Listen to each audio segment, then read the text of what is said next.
DJ Ravinder Singh बजाने के लिए शुरू हो जाओ।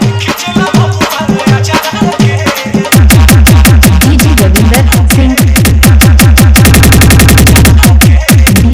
रविंदर सिंह नंबर पर कोई भी सॉन्ग बनवाने के लिए संपर्क करें। हमारा निकल साले, देख कौन आया है। ये शहर तेरे बाप की जागीर नहीं है जो खुद को बादशाह समझता है और खुद को बादशाह समझने की गलतफहमी दूर कर दे। जानकी सिंह फोटोग्राफर। हमारे यहाँ शादी विवाह मुंडन पार्टी आदि शुभ अवसर पर वीडियोग्राफी फोटोग्राफर की बुकिंग की जाती है। रविंदर पाल सिंह बुकिंग करने के लिए संपर्क करें। गाना बनवाने के लिए हमारे दिए नंबर पर संपर्क करें। कोई भी गाना ऑडियो वीडियो भी हो तो संपर्क करें। धन्यवाद।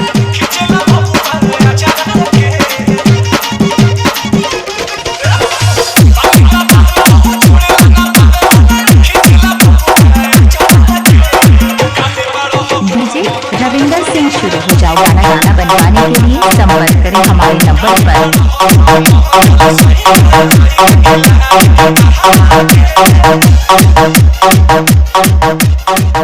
डीजे रविंदर सिंह, पता बाबा चौराहा, बनवाने के लिए संपर्क करें।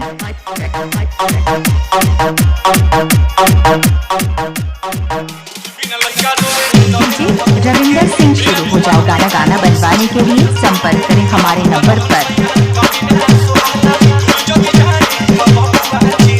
डीजे रविंदर सिंह नंबर पर कोई भी सॉन्ग बनवाने के लिए संपर्क करें। हमारा पता बहराइच।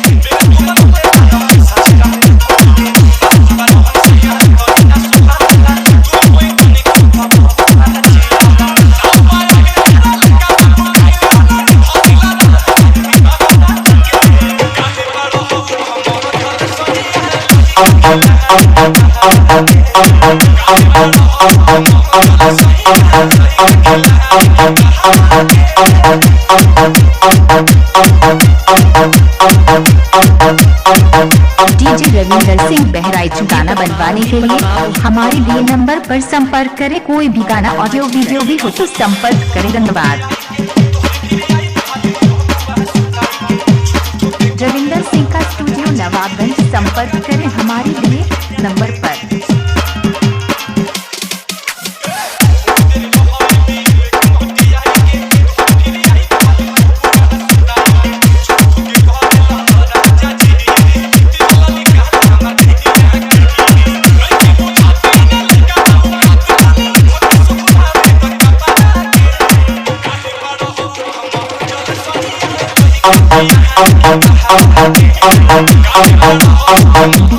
रविंदर सिंह, पता बाबा चौराहा, बनवाने के लिए संपर्क करें।